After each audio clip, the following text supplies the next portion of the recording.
আসসালামু আলাইকুম। আজকে এখন কথা বলবো বাংলাদেশের দাড়িপাল্লা এই প্রতীক সম্পর্কে এবং এটা সম্বন্ধে আলেমগণ আমাদের দেশের কি বলেছেন, আমাদের মহান আল্লাহ তিনি কি বলেছেন, আমাদের রাসূল সাল্লাল্লাহু আলাইহি সাল্লাম কি বলেছেন। তো এই সব সম্পর্কে একেবারে ডকুমেন্ট সহকারে ইনশাআল্লাহ উপস্থাপন করব। দাড়িপাল্লা মার্কা এটা কোরআন থেকে নেওয়া। সূরা হাদীদ 20 নম্বর পৃষ্ঠার প্রথম নম্বর লাইনের 25 নম্বর আয়াতের মাঝের অংশে শব্দটা আছে। দাড়িপাল্লা তো জামাত ইসলামের না, এটা ইনসাফের প্রতীক। তারা ক্ষমতায় গেলে ইনসাফ করবে এটা বোঝাবার জন্য এই প্রতীককে গ্রহণ করেছে। আল্লাহ যেন ইনসাফ করার, আল্লাহ যেন ইনসাফ করার তৌফিক দিয়ে দেয়। বলুন আমিন, জোরে বলেন আমিন। দুইজন আলেম এবং খুবই সুনামধন্য আমাদের মাওলানা হাফিজুল্লাহ রহমতুল্লাহ সাইদি, উনি বলেছেন যে এই দাড়িপাল্লা হচ্ছে কি একটা ইনসাফের প্রতীক।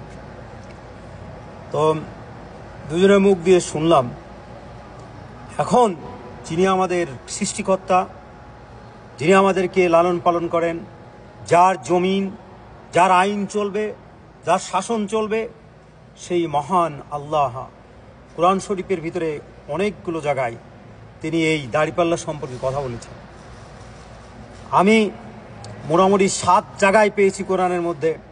আমার বিশ্বাস কোরআনের মধ্যে আল্লাহ তাআলা 7 জায়গায় এই দাড়িপাল্লা সম্পর্কে কথা বলেছেন। প্রত্যেকটা সূরা থেকে আল্লাহ কোথায় কিভাবে বলেছেন, কি বলেছেন, সেটা একদম ডিফারেন্স সহকারে ইনশাআল্লাহ এখানে আমি হাজির করব। কোরআনে দাড়িপাল্লা বা আমল ওজনের প্রসঙ্গ, মানে এটা যে মানে দাড়িপাল্লা মানে হচ্ছে মিজান, আসলে প্রায় 60টি জায়গায় এসেছে, যেগুলো বিচার দিবসে মানুষের কাজের পাল্লা ব্যবহারের কথা বলা হয়েছে। এবং আমি এটা আরবিতেও আমি দিয়েছি। আর বাংলা, যেহেতু আমরা বাঙালি, বাংলা ভাষায় কথা বলি, বাংলা আমাদের মাতৃভাষা, বোঝার জন্য সবচেয়ে সুবিধা। সেজন্য সূরা আর রহমানের এই সূরার 55 নম্বর সূরার 7 থেকে 9 নম্বর আয়াত পর্যন্ত আল্লাহ বলছেন কি, আকাশকে তিনি উন্নীত করেছেন এবং স্থাপন করেছেন তুলাদণ্ড মানে মিজানের মতো করে, যাতে তোমরা ওজনে বাড়াবাড়ি না করো, ওজন ন্যায়ের সাথে প্রতিষ্ঠা করো এবং ওজনে কম দিও না। আল্লাহ বলছিলাম 7 জায়গা। দ্বিতীয় নম্বর সূরা হচ্ছে গিয়ে আল আরাফ, যেটা 7 নম্বর সূরার 8 নম্বর আয়াত থেকে 9 নম্বর আয়াতের মধ্যে আল্লাহ বলছেন, সেদিন ওজন হবে ন্যায়সঙ্গতভাবে, যাদের পাল্লা ভারী হবে তারা সফল কাম এবং যাদের পাল্লা হালকা হবে তারাই ক্ষতিগ্রস্ত। 3 নম্বর জায়গায় আল্লাহ তাআলা বলছেন সূরা আল মুমিনুন, এই সূরার 23 নম্বর এবং এর 102 থেকে 103 নম্বর আয়াত পর্যন্ত আল্লাহ বলছেন কি, যার পাল্লা ভারী হবে তারা সফল, আর যার পাল্লা হালকা হবে তারা নিজেদের ক্ষতি করেছে। 4 নম্বর জায়গায় আল্লাহ তাআলা বলছেন সূরা আল কারিয়া 101 নম্বর সূরার 6 থেকে 9 নম্বর আয়াতে আল্লাহ বলছেন, যার পাল্লা ভারী সে থাকবে সন্তোষজনক জীবনে, যার পাল্লা হালকা তার আবাস হবে হাওয়ায় জাহান্নামে। সূরা আল ইসরার ভিতরে 17 নম্বর সূরার 35 নম্বর আয়াতে আল্লাহ বলছেন, তোমরা যখন মাপো তখন পূর্ণমাত্রায় মাপো এবং সঠিক দাড়িপাল্লায় ওজন করো। এই দুনিয়ায় লেনদেনের সুবিচার সম্পর্কে তিনি এখানে বলেছেন এবং এই দাড়িপাল্লা সম্পর্কেই তিনি বলেছেন। 6 নম্বর সূরা হচ্ছে গিয়ে সূরা আল আনাম, এই সূরার ভিতরে আল্লাহ তাআলা বলছেন, তোমরা মাপো ওজন করো সুবিচার সহকারে।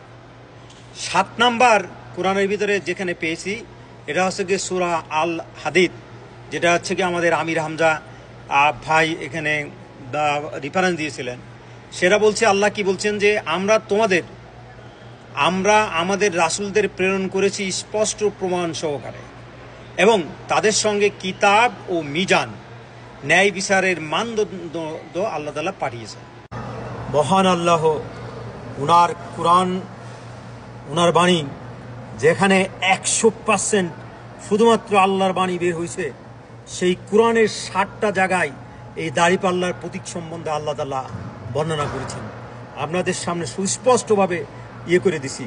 পৃথিবীর যিনি লালনকর্তা পালনকর্তা সেই আল্লাহ দাড়িপাল্লার প্রতীক হিসেবে তিনি বিভিন্ন জায়গায় এই দাড়িপাল্লার কথা উল্লেখ করেছেন, হাসরে, মিজানে, পৃথিবীতে, এবং নবী রাসূল পাঠিয়েছেন তাদেরকেও ন্যায় বিচার ইনসাফের উপরে এই দাড়িপাল্লার প্রতীক দিয়েই তিনি বলেছেন।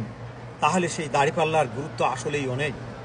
এখন বাংলাদেশের প্রেক্ষাপটে, সারা পৃথিবীর প্রেক্ষাপটে এই দাড়িপাল্লা বাংলাদেশ জামাত ইসলাম গ্রহণ করেছে, এটা কতটুকু ন্যায়সঙ্গত এবং কতটুকু সেখান থেকে আমি কিছু কথা বলবো ইনশাআল্লাহ।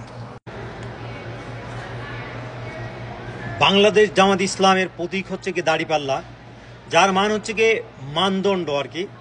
সো এটি শুধু রাজনৈতিক চিহ্ন নয়, বরং একটা গভীর ইসলামিক তাৎপর্য রয়েছে। এই প্রতীক ইসলামিক আদর্শ, ন্যায় বিচার ও দায়িত্বশীলতার প্রতীক হিসেবে ব্যবহার করা হয়। আমি বলেছি এটা ন্যায় বিচারের প্রতীক। তো ইসলামিক দৃষ্টিতে এটা কোথায়, কোন সূরার ভিতরে আল্লাহ তাআলা বলছেন সে সম্পর্কে ইনশাআল্লাহ বলবো। ইসলামে ন্যায় বিচার অন্যতম মৌলিক ভিত্তি। কোরআনের বহু স্থানে মিজান এর মাধ্যমে ন্যায় প্রতিষ্ঠার কথা বলা হয়েছে। সূরা আর রহমানের 55 নম্বর সূরা, আমি আগেই এটা দেখিয়েছিলাম, 7 থেকে 9 নম্বর আয়াতে তিনি আল্লাহ বলছেন তিনি স্থাপন করিয়েছেন দাড়িপাল্লা, যেন তোমরা সীমালঙ্ঘন না করো, ন্যায়ের সাথে ওজন করো।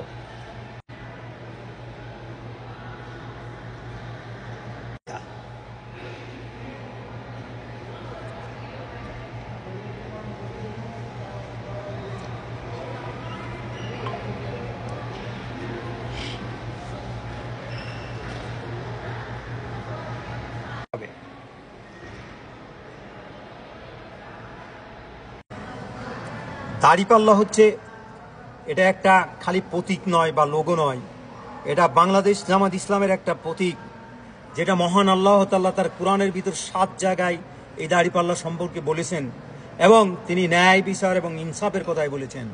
তাই দাড়িপাল্লা যে আমাদের শুধু লোগো, ইসলামিক একটা লোগো এটা না, দাড়িপাল্লা হচ্ছে মৌলিক মূল্যবোধের প্রতীক। জামাত এই প্রতীককে গ্রহণ করে বোঝাতে চাই যে তারা ন্যায় বিচার করবে, ইনসাফ করবে, আল্লাহর শাসন প্রতিষ্ঠিত করবে এবং ইসলামিক আদর্শে রাজনীতি চাই, এবং মানুষকে আল্লাহর দিকে আহ্বান করবে আল্লাহর ভয় এবং ভীতির মধ্য দিয়ে। তাই জামাতকে যদি মুমিন মুসলমান হয়ে থাকেন তাহলে অবশ্যই আপনাকে এরকম ইসলামিক একটা দলকেই চয়েস করে নিতে হবে। বাংলাদেশে যে সমস্ত দল আছে সবগুলো দলকে বিশ্লেষণ করে দেখা যায় যে বাংলাদেশের কিছু দল হচ্ছে গিয়ে শুধুমাত্র আল্লাহর শাসন প্রতিষ্ঠিত করার জন্যই সংগ্রাম করে যাচ্ছে। তার ভিতরেই আছে বাংলাদেশ জামাত ইসলাম, চরমনাই, তারপর হচ্ছে হেফাজত ইসলাম, এসব দলগুলো। আর বিএনপি আওয়ামী লীগের কথা আজকে আর বলবো না, ওরা মুসলমানের ঘরে জন্মগ্রহণ করে কি করে বিএনপি আর আওয়ামী লীগ করে, এটা আমার মাথায় বোধগম্য হয় না। আল্লাহ তার কোরআনের ভিতরে সূরা আল মাইদার 44 থেকে 46 নম্বর আয়াতে স্পষ্ট করে বলেছেন যে যারা এই ইসলামকে গ্রহণ করার পরেও ইসলামের ন্যায় নীতি শাসন প্রতিষ্ঠিত করতে চায় না, আল্লাহ তাদেরকে 3টি উপাধি দিয়েছেন। একটা হচ্ছে কাফের, জালিম আর ফাসেক। এই 3টাই আল্লাহ তাআলা বলছেন সূরা আল মাইদার 44 নম্বর আয়াত থেকে 47 নম্বর আয়াতের মধ্যে। আমি আপনাদেরকে এটাই বোঝাতে চাই, আল্লাহ আমাদেরকে যেন আল্লাহর পথে চলার দিকে যেন আহ্বান করছেন, সেদিকেই যেন যাই, এবং শয়তান তার কুপ্ররোচনার দিকে আমাদেরকে আহ্বান করছে, আল্লাহ যেন সেই পথে না নেন, আমাদেরকে আল্লাহর পথেই যেন থাকতে দেন, আল্লাহর শাসন প্রতিষ্ঠিত করার জন্যই যেন আল্লাহ আমাদেরকে উদ্বিগ্ন করে তোলেন। এই আশা কামনা করি জীবনের শেষ নিঃশ্বাস ত্যাগ করা পর্যন্ত। আমি